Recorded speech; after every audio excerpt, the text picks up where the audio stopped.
할렐루야. 오늘도 우리와 함께 하시기를, 주님이 우리와 함께 하시기를, 그리고 우리에게 은혜와 성령으로 우리의 연약함을 채워주시기를 간절히 축원합니다. 오늘 성경은 아멘으로 끝나기는 힘든 내용이죠. 결코 좋지 않은 내용, 옳지 않은 내용을 성경이 품고 있습니다. 이렇듯 죄는 모든 것을 다 파괴합니다. 하나님과 인간 사이의 관계를 파괴할 뿐만 아니라 인간에게 악영향을 끼치고 인간을 비참하게 만듭니다. 이것이 죄의 영향력입니다. 우리가 13장을 다 읽진 않았지만 이 13장의 내용들은 미루어 짐작할 수 있습니다. 죄로 인해 얻은 끔찍한 결과가 무엇인지 우리에게 적나라하게 경고하는 것이 이 13장입니다. 다윗이 결코 넘보아서는 안 되는 여인의 아름다움에 반해서 결코 해서는 안 되는 죄를 범했듯이 그의 큰아들 암논도 사랑해서는 안 될 압살롬의 누이, 아름다운 누이 다말을 사랑해서 그 마음에 병을 얻었습니다. 다윗이 해서는 안 될 행동을 해서 결국 그의 아들 암논도 다윗의 삶을 따라하는 안타까운 일이 벌어진 것입니다. 이렇듯 죄는 악한 전염병이 되어서 우리를 고통스럽게 만듭니다. 이 암논의 사랑은 분명 정상적인 사랑은 아니었습니다. 다말은 그의 이복 누이였습니다. 이스라엘의 율법은 이복 누이와의 결혼을 분명히 금하고 있습니다. 신명기 27장 22절에 보면 그의 자매 곧 그의 아버지의 딸이나 어머니의 딸과 동침하는 자는 저주를 받을 것이라 할 것이요 모든 백성은 아멘 할지니라. 그러나 이 암논은 금지된 것에 대한 집착을 버리지 못했습니다. 사람이 못하게 하면 더 하고 싶어하는 것이 본성인 것 같아요. 자신이 원하는 것은 그것이 옳고 그름을 떠나서 무조건 가져야 한다고 생각하는 이런 악한 생각의 모습이, 이런 죄악의 모습이 그의 모습이었습니다. 결국 이 암논은 친구 요나답의 계략에 따라서 해서는 안 될 죄를 저지르고 맙니다. 병을 핑계로 아버지를 속이고 다말을 자기 방으로 불러들여서 강제로 동침하고 만 것입니다. 지금으로 말하면 성폭행을 한 것이죠. 인간의 타락한 본성은 금지된 것을 범함으로 더 큰 쾌락을 얻으려고 합니다. 못하게 하는 것을 하면서 거기서 더 큰 쾌락을 누리는 거죠. 하고 싶은 것, 할 수 있는 것 다 하고 살아야 우리의 우화가 풀어지는 것은 아닙니다. 이 마음속에 있는 병, 우화를 다스리지 않으면 오히려 더 큰 화를 만들게 되고 다른 사람에게 오히려 울화를 만들어 버리는 일이 발생합니다. 뿐만 아니라 그것은 하나님을 분노하게 만드는 일로 성장하게 됩니다. 죄는 우리 인간을 비참하게 하고 추하게 만듭니다. 암논은 왕의 맏아들로서 차기 왕위에 가장 가까이 있는 사람이었습니다. 하지만 그는 이 순간의 욕망을 참지 못하고 동생을 범함으로 결국 이스라엘 중에서 가장 어리석은 자가 되고 말았습니다. 더러운 욕망으로 얻은 쾌락은 하나님이 주신 진정한 즐거움과는 거리가 멉니다. 그런 쾌락의 끝에는 반드시 허망함과 더러움과 불쾌함만 남습니다. 암논은 결코 다말을 진정으로 사랑하지 않았습니다. 단지 육체적 욕망에 사로잡혀 있었을 뿐입니다. 암논은 원하는 것은 다 내 것으로 만들고 얻으면 만족할 줄 알았습니다. 그런데 다말을 범하자마자 그녀에 대한 애정이 순식간에 식어버렸습니다. 사랑보다 더 큰 미움이 찾아왔다고 말합니다. 결국 암논은 다말을 강제로 내쫓아내고 맙니다. 암논은 자신의 죄를 멈추지 못하고 오히려 더 큰 죄의 자리로 나아간 것입니다. 악한 행위로 정욕을 채운 이후에 그것으로 만족해하는 사람은 없습니다. 언제나 또 다른 정욕, 더 큰 쾌락을 향해 나아가는 것이 인간의 본성입니다. 아마 암논은 자신의 이런 마음을 전혀 상상하지, 예상하지 못했을 것입니다. 아마 그는 자신의 사랑이 진짜 사랑인 줄 알았을 것입니다. 아버지까지 속이면서 억지로 얻은 쾌락이었지만 그것은 단지 쾌락이었을 뿐 사랑은 아니었습니다. 죄는 더 큰 악을 행하도록 우리의 마음과 생각을 오염시킵니다. 죄는 늘 우리 문 앞에 엎드려 있습니다. 그래서 우리를 삼키려고 호신탐탐 노리고 있습니다. 사탄은 우리를 유혹해서 넘어뜨리려고 우리에게 언제나 이렇게 속삭입니다. 딱 한 번이면 된다. 이번이 마지막이야. 이것은 정말 사탄의 강력한 속임수입니다.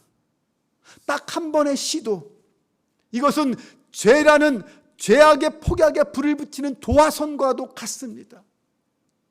마지막 시도, 이것은 우리로 하여금 영원히 죄의 노예가 되게 만드는 올가미입니다. 여러분, 딱 한 번만이라는 생각이 들 때마다 오히려 그 한 번만 참으면 됩니다. 네, 이번이 마지막이야 라는 생각이 들 때는 굳이 꼭 마지막까지 죄를 지어야 하느냐, 이렇게 한번 생각해 보시기 바랍니다. 그 마지막이 죄를 죽이는 시작으로 만드는 지혜가 오늘 우리에게 있어야 합니다. 여러분, 다말이 당한 고통을 한번 생각해 보십시오. 네, 그녀는 정말 이루 말할 수 없는 슬픔과 비통함에 처해 있었습니다. 다말이 암논의 방에서 수치를 당하고 끌어내쳐졌을 때 암논에게 한 말이 있습니다. 12절에서 13절 말씀을 보면 그가 그에게 대답하되, 아니라 내 오라비여, 내 오라버니여, 나를 욕되게 하지 말라. 이런 일은 이스라엘에서 마땅히 행하지 못할 것이니 이 어리석은 일을 행하지 말라. 내가 이 수치를 지니고 어디로 가겠느냐? 너도 이스라엘에서 어리석은 자 중에 하나가 되리라. 이제 청하건대 왕께 말하라. 그가 나를 내게 주기를 거절하지 아니하시리라 하되. 이 다말의 말 한마디 한마디는 모든 것을 분별하고 해결할 수 있는 옳은 말이었습니다. 하지만 암논은 이 다말의 말에 귀를 기울이지 않았습니다. 결국 다말은 재를 머리에 뒤집어 쓰고 채제곳을 찢으며 손을 머리에 얹고 울며 부르짖을 수밖에 없었습니다. 자신이 당한 아픔이 너무나도 커서 그 슬픔과 아픔을 숨길 수 없었습니다. 그녀의 몸과 마음에는 평생 씻을 수 없는 상처가 남았습니다. 다말은 그 이후에 오라버니 압살롬의 집에서 처량한 신세로 지냈다라고 말합니다. 어쩌면 평생 그녀는 결혼하지 못하고 비참하게 생을 마감했을지도 모르겠습니다. 죄는 반드시 흔적을 남깁니다. 뿐만 아니라 죄는 주변 사람들에게 치유하기 힘든 고통과 상처를 줍니다. 죄로 인한 이 상처는 평생을 지니고 가야 할 만큼 심각할 때가 많습니다.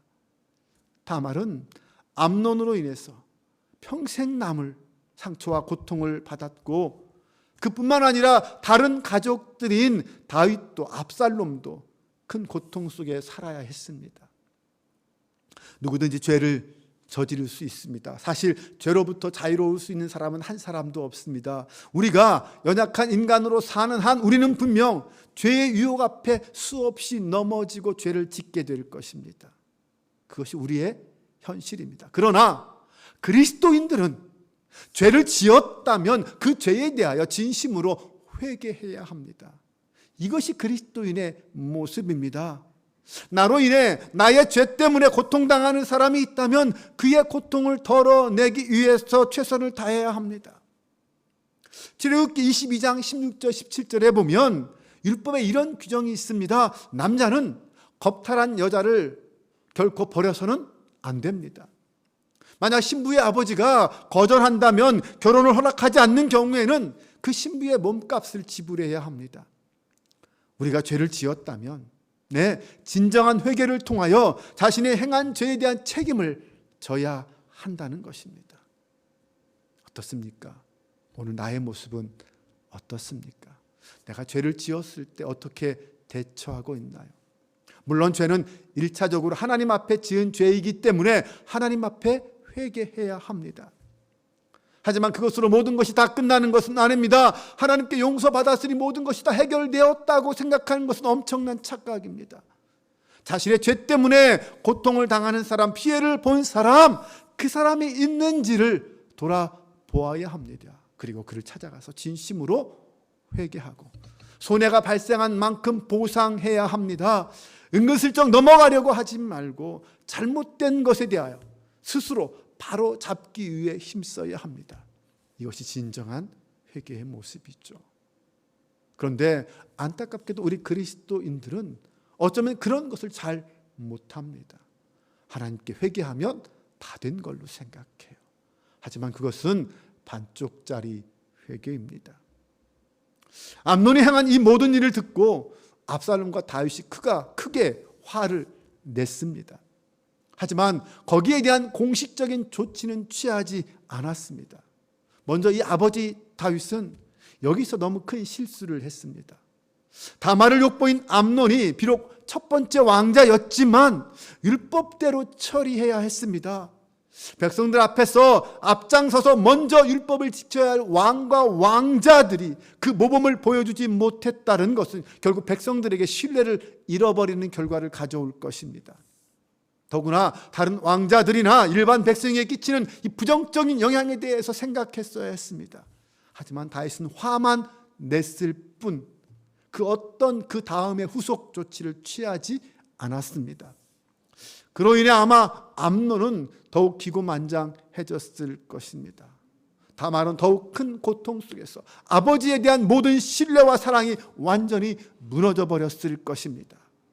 다말의 그 아픈 상처를 치유하기는커녕 더 큰 고통 속으로 몰아간 행동을 한 다윗, 너무나도 안타까운 모습입니다. 그리고 압살롬은, 다말의 오라비 압살롬은 암논을 미워했지만 당장 그의 잘못을 따지지 않았다고 성경은 말합니다. 어떤 이유에서인지 분명히 말하지는 않지만 몇 가지 짐작할 수 있을 것 같아요. 어쩌면 이 압살롬은 암논만큼 큰 영향력을 갖고 있지 못했을 수도 있습니다. 그가 셋째 아들이었거든요. 또한 어쩌면 이 압살롬은 그 마음에 다윗의 뒤를 이어서 자신이 왕이 되고 싶은 욕심이 있었을 것입니다. 성경에 그 이후에 나오는 압살롬의 행동을 보면 분명 압살롬은 왕이 되고 싶은 욕망이 있었던 사람입니다.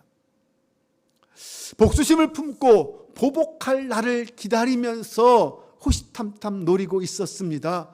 아마 분명히 압살롬은 암논을 어떻게 해서든지 죽이고 복수하고 자신이 다음 때 왕이 되겠다는 마음을 품었을 것입니다. 이번 일을 계기로 더욱 분명하게 그런 자신의 마음을 확인했을 수 있습니다. 하나님이 세우신 이스라엘의 왕과 그 가족들, 그런데 그들이 서로 복수심에 사로잡혀 분열되었습니다. 서로가 서로를 미워하고 증오합니다. 이렇듯 죄는 자신과 피해자들 뿐만 아니라 그 공동체 전체에 참혹한 영향을 끼칩니다. 암논의 죄는 다말에게만 상처를 준 것이 아니었습니다. 그것으로 끝나지 않았습니다. 아버지 다윗의 마음을 아프게 했고 압살롬에게 증오를 품게 했습니다. 결국 그의 가족들이 서로를 죽이고 죽는 안타까운 일이 벌어지지 않습니까? 죄를 징벌하지 않고 간과할 때 이렇듯 상황은 더욱 악화됩니다. 다윗이 암논을 징치하지 못하고 그냥 유야무야 넘어간 것, 압살롬이 조용히 참고 넘어간 것, 그러나 이것으로 모든 것이 다 끝난 것은 아니었습니다. 그렇게 끝나는 줄 알았습니다. 겉으로는 잠잠하여 평안한 것 같아 보였습니다. 하지만 그 죄는 결국 가정의 평강을 완전히 무너뜨렸습니다. 증오는 보이지 않는 곳에서 조용히 자라고 있었습니다. 공동체 내에서 사람이 죄를 범했을 때 우리는 어떻게 해야 할까요? 공동체의 이미지가 나빠질 것을 두려워해서 못 본 채거나 덮어버린 적은 없습니까? 예수님께서 우리에게 거기에 대한 지침을 이렇게 말씀하셨습니다. 마태복음 18장 15절 17절에 보면 내 형제가 죄를 범하거든 가서 너와 그 사람과만 상대하여 권고하라. 만일 들으면 내가 내 형제를 얻은 것이요 만일 듣지 않거든 한두 사람을 데리고 가서 두세 증인의 입으로 말마다 확증하게 하라. 만일 그들의 말도 듣지 않거든 교회의 말하고 교회의 말도 듣지 않거든 이방인과 세리와 같이 여기라. 이렇게 예수님께서 지침하신 이유가 무엇일까요? 죄인을 징계하고 그를 책망하기 위해서일까요? 아니죠. 예수님의 본래의 마음, 이렇게 말씀드린 이유는 죄인으로 하여금 죄를 회개하고 다시 공동체 안으로 들어오게 하기 위해서였습니다. 그를 징계하고 내치려고 하는 것이 목적이 아니라는 것입니다. 아무런 조치를 취하지 않았던 다윗의 행동, 그것은 압살롬을 더욱 분노하게 만들었고 후위를 도모하게 만드는 결정적인 계기가 되었습니다. 덮어진 죄는 언젠가 분명히 골마서 더 큰 상처가 된다라는 것을 기억해야 합니다. 오늘날 이 시대의 부모들을 보면 많은 경우 다윗의 모습과 비슷한 것을 많이 보게 됩니다. 자녀들의 길을 죽이지 않는다는 구실로 공공장소에서 잘못해도 전혀 절제시키지 않는 모습들이 가끔 있잖아요. 오히려 그것을 야단치는 사람을 향해서 화를 내면서 자녀가 해달라는 대로 무조건 다 해주는 부모들이 있습니다. 또 워낙 이 시대의 부모들은 바쁘다 보니까 그 바쁘다는 핑계로 아버지와 어머니로서의 역할을 제대로 하지 않는, 다 하지 못하는 부모가 얼마나 많습니까?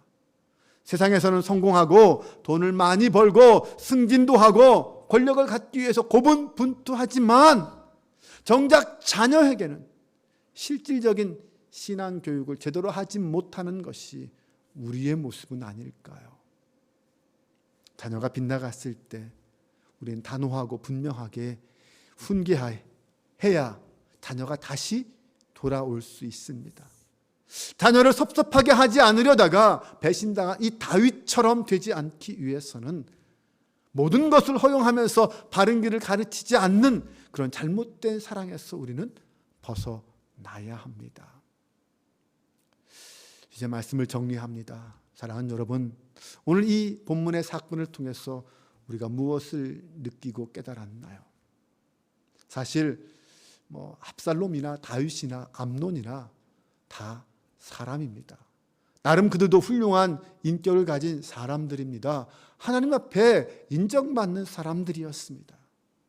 그러나 그들도 또한 연약한 죄인일 뿐입니다. 인간일 뿐이라는 거죠. 네, 우리는 죄를 짓지 않아야 하지만 또한 죄를 지을 수밖에 없는 존재입니다. 그래서 그 죄에 대한 조치가 필요합니다. 그것이 공동체의 조치이기도 하고 나아가서 스스로 내가 나의 죄에 대한 조치를 취하고 회개하는 것도 필요합니다. 그런데 결국 그 죄의 문제를 온전히 해결할 수 있는 길은 무엇입니까? 그것은 바로 예수님의 십자가밖에 없습니다. 네, 주님의 십자가, 주님의 희생, 주님의 희생으로 우리의 죄가 사해질 수 있습니다.